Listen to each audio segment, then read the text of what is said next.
Welcome to this episode of the Associate Director 5-ish minute update and quick tips.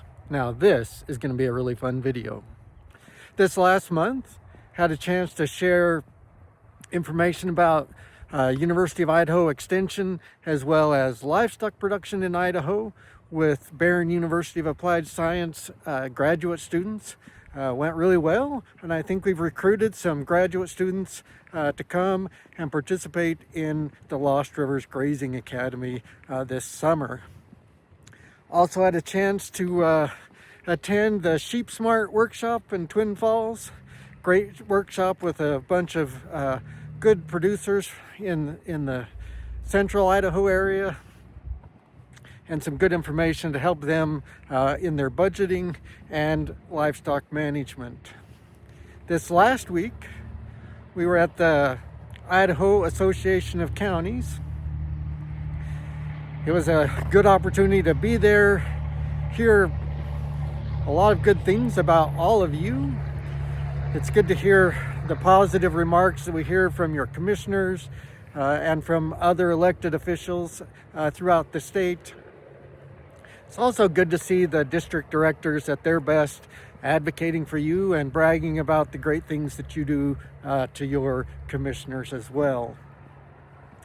And then also last week, we had our first ever Extension Orientation 2.0. I think it was a good success. We had 24 newer educators. We didn't just do the first year educators, we did first and second year educators. So that went really well.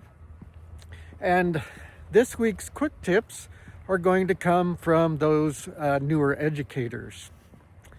Well, that's it for the updates. Now let's get to the live action. All right, how about Hey.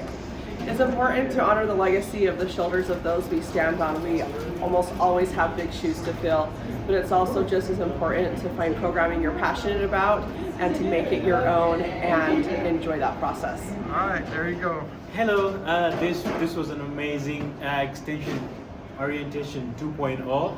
We learned a lot about CVs, about how to design your program. So this was really amazing. If you haven't attended it, please do.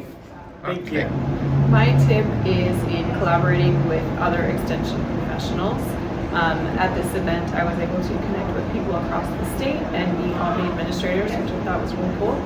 And now I'm excited to have a project moving forward with a statewide effort to help educate moms and babies on nutrition. And so I'm excited for that opportunity. There you go. Okay, so kind of coming into a role as a first year educator, as a county chair, one tool that we've used a lot to promote our classes and programs is Facebook. But I think there's some care that needs to be used with Facebook. I think it's very important to keep your communications professional and not to respond to any negative comments or comments from quote unquote trolls potentially in the community. Just keep things positive, upbeat, and use it for extension business of promoting classes and programs. All right. So in this workshop, I come from a research background, so all this impact statement stuff was kind of new to me. But this really cleared up a lot of the questions that I had, and I feel a lot more confident going in and actually starting to assess the impact of my programs and writing my own impact statements in the future. So that's one thing I got from this training. This was a fabulous experience. I learned about the dysfunctional teams paradigm from Rusty. I'm thinking about relationships differently, and I'm really excited. Thanks to the new educators for those quick tips, and from the late great Paul Harrell. Don't try this at home. I'm what you call a professional. Now thanks for watching, and we'll see you on the next episode.